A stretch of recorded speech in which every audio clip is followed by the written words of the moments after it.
Bonjour à tous et bienvenue sur notre chaîne YouTube. Aujourd'hui, nous abordons un sujet fascinant, les rayons cosmiques et leur impact sur notre santé. Saviez-vous que ces particules chargées en énergie qui proviennent de l'espace peuvent pénétrer jusqu'à nos cellules? Dans cette vidéo, nous allons explorer les différentes sources de rayons cosmiques et évaluer les risques potentiels pour l'homme. Restez jusqu'à la fin pour découvrir des informations surprenantes et des conseils pour vous protéger. Et n'oubliez pas de vous abonner à notre chaîne, de liker notre vidéo et de laisser vos commentaires. C'est parti! Les rayons cosmiques ont toujours fasciné l'humanité. Ces particules chargées qui voyagent à travers l'espace, en provenance de sources lointaines comme les supernovas et les trous noirs, ont le pouvoir d'illuminer notre compréhension de l'univers. Mais à quel point sont-ils dangereux pour l'homme? C'est une question qui suscite un débat animé parmi les scientifiques et les experts en radioprotection. Lorsque nous parlons de rayons cosmiques, nous faisons référence à une grande variété de particules, notamment des protons, des noyaux d'atomes, des électrons et même des particules subatomiques exotiques. Ces particules se déplacent à des vitesses proches de celles de la lumière et peuvent avoir des énergies extrêmement élevées. C'est cette énergie qui les rend potentiellement dangereux pour les êtres vivants. L'un des principaux risques liés aux rayons cosmiques est leur capacité à endommager l'ADN présent dans nos cellules. Lorsqu'une particule chargée traverse notre corps, elle peut provoquer des cassures dans les brins d'ADN, ce qui peut entraîner des mutations génétiques et potentiellement conduire au développement de maladies, y compris le cancer.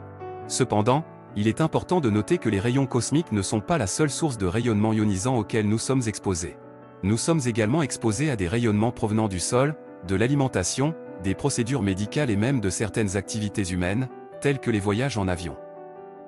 La quantité de rayons cosmiques auxquels nous sommes exposés dépend de plusieurs facteurs, notamment notre altitude, notre latitude et le degré de protection offert par l'atmosphère terrestre. En effet, notre atmosphère agit comme un bouclier qui atténue considérablement l'impact des rayons cosmiques. Ainsi, les personnes vivant en altitude ou près des pôles sont généralement plus exposées aux rayons cosmiques que celles vivant près de l'équateur ou à des altitudes plus basses.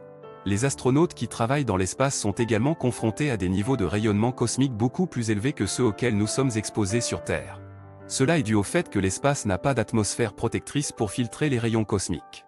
Les astronautes doivent donc prendre des mesures de protection supplémentaires, notamment en utilisant des matériaux blindés pour minimiser leur exposition. Malgré ces risques potentiels, il est important de noter que le niveau d'exposition moyen aux rayons cosmiques est relativement faible pour la plupart des personnes. Les organismes de réglementation et les organisations de santé publique ont établi des limites de dose maximale recommandées pour les travailleurs exposés aux rayons cosmiques, afin de garantir leur sécurité. En conclusion, bien que les rayons cosmiques puissent présenter un certain risque pour l'homme, leur impact réel dépend de plusieurs facteurs, notamment de notre exposition individuelle et de la durée pendant laquelle nous y sommes exposés.